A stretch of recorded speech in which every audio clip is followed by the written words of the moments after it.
This is my case study for my criminal justice 101 class.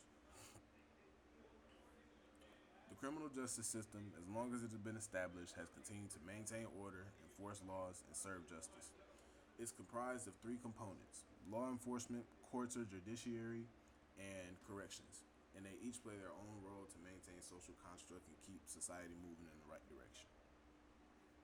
Law enforcement is the first initial point of contact when an individual is facing the criminal justice system.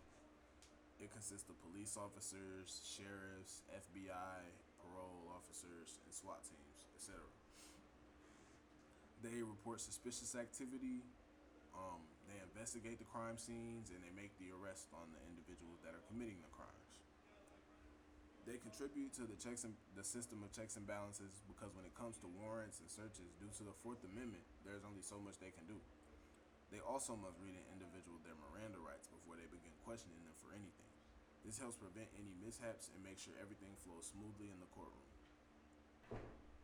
The courts serve as the law interpreters and the appliers to ensure that justice is served.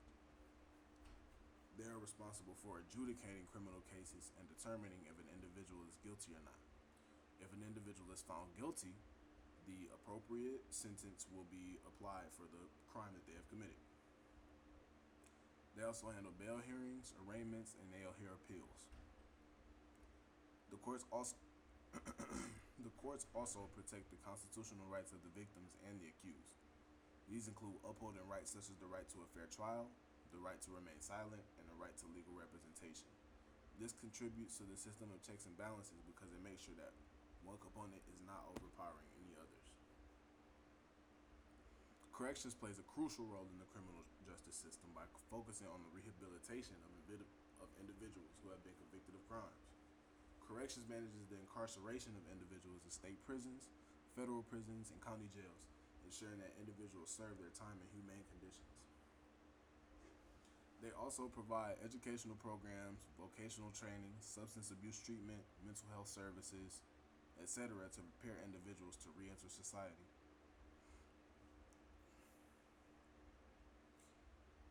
In a due process model, the primary focus is to ensure that every individual receives fair treatment under the law. It emphasizes protecting the rights of the accused and ensuring that justice is served. This model assumes that individuals are innocent until proven guilty and has safeguards in place in case mistakes are made. It emphasizes mechanisms such as judicial review, rights to a fair trial, and legal representation in the during and in the justice serving process. The rights of the accused are the central concern in the due process model. It typically means a slower and more cautious trial, but ultimately gets the job done. In a crime control model, the primary goal is to reduce criminal activity by effectively controlling and punishing offenders. The focus is to punish offenders in a swift and safe manner. This model assumes that an individual will be found guilty and usually will require stronger law enforcement to catch and convict offenders.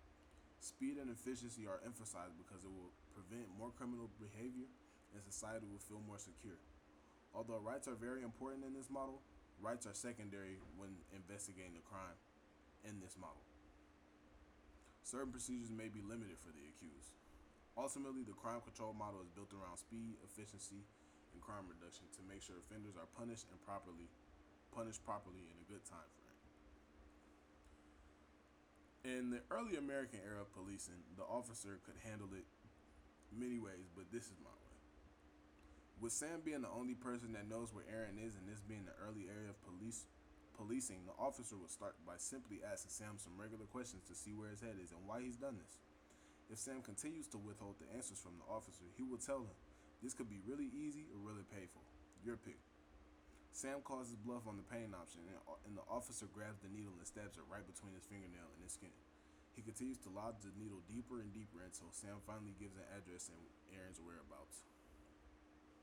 In the community area of policing, the officer could handle it this way.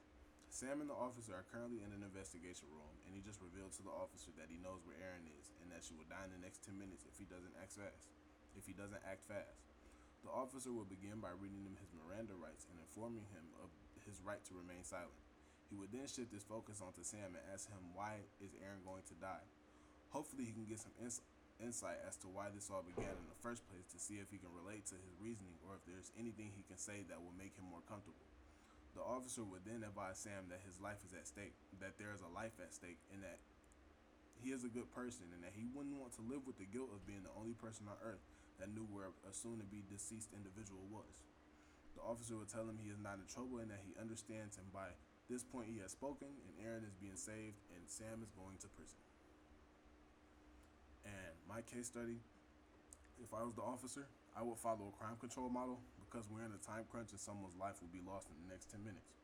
Since I already know that Sam knows where Aaron is, it is likely he will be found guilty of a crime or crimes in this case.